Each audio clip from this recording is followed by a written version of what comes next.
Hey everyone, it's Friday, and you know what that means. It's now time for our bold review dito sa Fridays with BMX only on Harriet. And today we are going to take a look at the second episode or parang installment ng L2 series, L Lakad. So like, I think it's about last month ago, mayroon tayong L Langoy. So now it's El Lakad. And based on the credits, it is based on the short film Papag. Ayun. Di ko alam ano yung short film na yun, pero yun yung sabi sa credits. Okay, so this is starring Vern Kay, Golda Ceron, Paula Santos, Earl Ignacio, uh, Gwen Gabriel, and then we have a special participation of Roman Perez Jr. Hindi ko alam kung siya yung yung police. Pero ayoko isipin siya yung police. Tawagin ko na lang siyang yung police. Ayoko isipin yung director mismo yung nakipagtalik. That's that's kind of twisted, man. Okay, so this story is about Gold Laceron trying to sell his papag. So papag is like yung parang native na wooden bed sold here in the Philippines. And ang dahilan kaya gusto ibenta ni Gold Laceron, his name is Lawin here by the way, kanyang asawang si Laura, who is Vern Kay, galit na galit kasi sinangla ni Lawin yung kanilang wedding ring dahil sa online gambling. Yan. So, habang binibenta ni Lawin yung papag, napunta siya sa mga misadventures. At kinikwento niya dito with the one common element ng anthology na to na si Lennon, isang taxi driver played by Earl Ignacio. Siya yung taxi driver na pinagkikwentuhan last episode ni nakalimutan ko sino yung bida ni Victor Relosa. Siya yun. So, yeah. It's an interesting connection. Akala ko disjointed yung itong film anthology na to, pero di naman pala. Okay. So yung unang misadventure ni Lawin, nirentahan niya yung papag dun sa mag-jowa at sila yung nagbembang. At si Gold tinuring lang na tagapantay. Okay?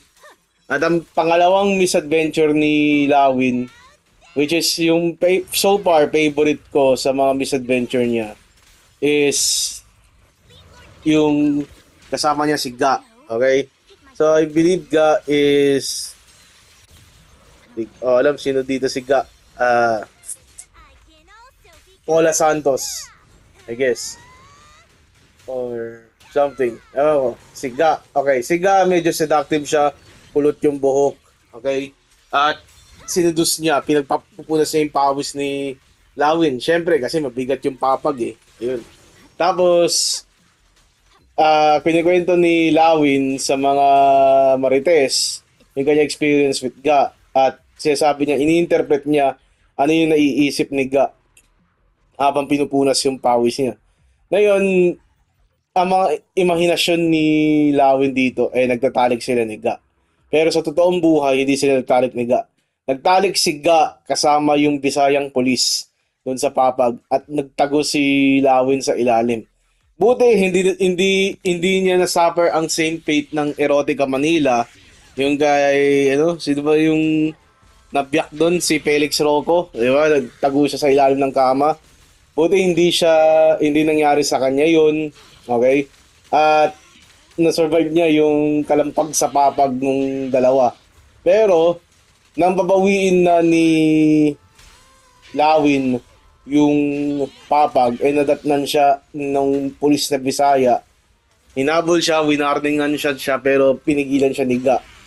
Sabi ko kasi, hindi ko alam ang pangalan ng babae. Basta Ga ang tawag sa kanya ng pulis na Bisaya eh. Okay? Yun. Okay. Then, the third and final misadventure dito is inimbitahan si Gold ng isang babae, I believe that's Gwen Gabriel or something, para dalhin yung papag sa bahay. Inabutan ng gabi si Lawin para ihatid yung papag, nakipag-aregluhan pa siya sa isang balut vendor at binigyan siya ng life lessons nung balut vendor na yeah, kayong mga bata parang taken for granted yung mga ano nyo, okay?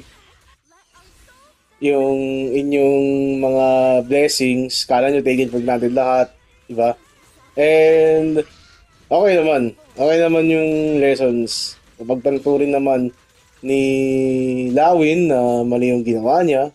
At imbes nagbebembangan sila ni Laura, o ni Lauren, whatever their name is, ni Vern Gay, nandito siya, nagbebenta ng papag.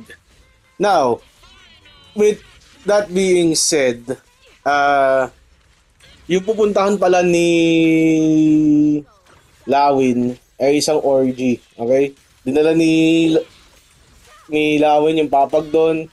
Hinimok siya mag-orgy pero loyal pa rin siya sa asawa niya even though of all the intrusive thoughts that happened during his misadventures dun sa papag, na ano naman, na napilitan naman niya maging loyal sa kanyang asawa or tama, kanyang asawa. Okay, nag-end yung orgy kasi ni-raid ng police at yung police na that happened to raid is yung police na Bisaya. Napansin ng police na Bisaya na andun yung papag na gustong-gusto niya na kung saan siya nakipagbembang kay Ga. And then binili ng police na Bisaya yung papag by 2.5k. I think 2.5k yung halaga para nung sinanglan ni Lawin yung wedding ring niya. Nabawi ni Lawin yung wedding ring. Tumabi siya sa tabi ni Vern Gay. And ayun, tapos na. Nagbembangan sila. Okay, so straightforward story. Mas naintindihan ko siya.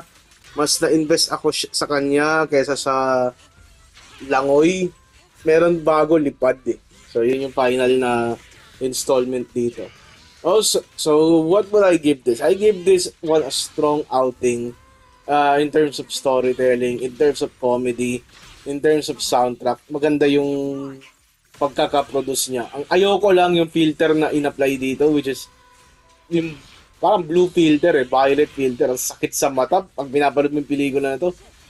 Yun yung problema ko dito. Okay? Ang sakit sa mata.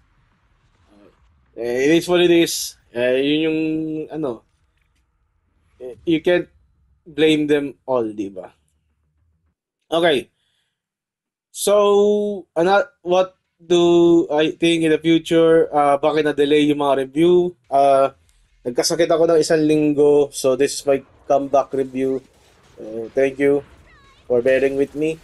I will make up for the last two BMX movies that I have missed during the weekend. I'll probably focus first on sa gabing mainit this Saturday. Baka i-review ko siya after kung ma-procure ang My Chemical Romance tickets, and then Sunday, yung Tuesday. Ano yun? Kalimutan ko yung pelikula na yun. Basta, may pelikula ng Martes. Hindi ko matandaan. Okay. Also, the change in schedule is because of the change in my shift. Okay? So, yeah, thank you for watching, everyone. But goodbye. Good night. See you this Saturday, I guess. Bang.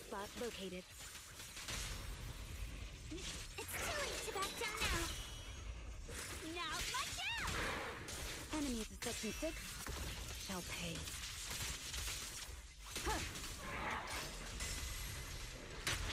Salute and... You're lucky run out! Go, Mama! They're shaking you! Attack the attack!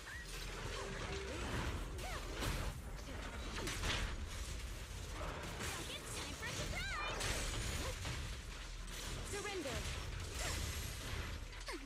A flurry of thrusts!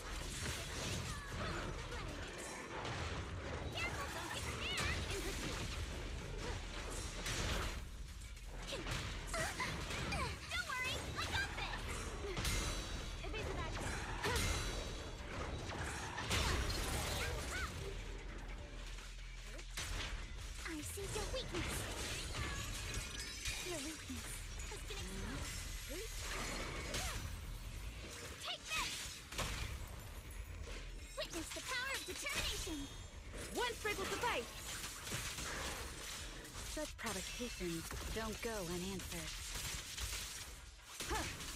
Counter. Behold, the most symmetrical swordplay.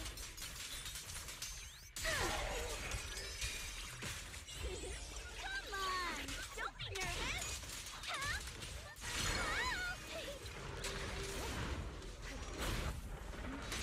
Resistance is futile. Here to dance.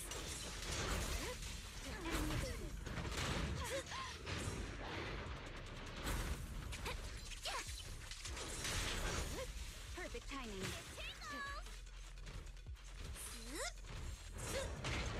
Careful, don't get scared. Press the attack.